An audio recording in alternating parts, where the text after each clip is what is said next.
Yan guys, isang mabilisang tutorial para sa atin.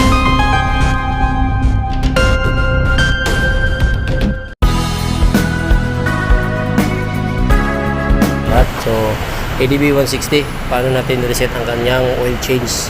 Ayan guys, nakikita nyo ba, nakikita ko. So, oil change po yan guys. So, bagong lahat, i-off muna natin ito. Ayan, off, then on.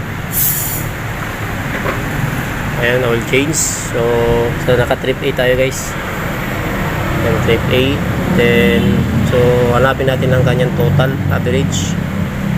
Total average. Ayan. Yung joystick lang guys, pababa. Trip B, HTC, yan total. So, off natin to guys. Ang initial switch off. Paligo. Okay, ulit lalo.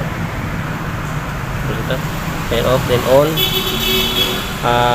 Hold press natin guys ang left and right button.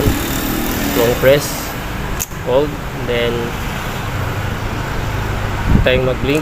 Ayan guys, so press natin ang right button, long press. So, ayan guys, okay na. Ayan guys, na-reset na natin. So ganoon lang kadali guys sa TB 160. So sanay nakatulong guys. Ride safe everyone and peace out, bye bye.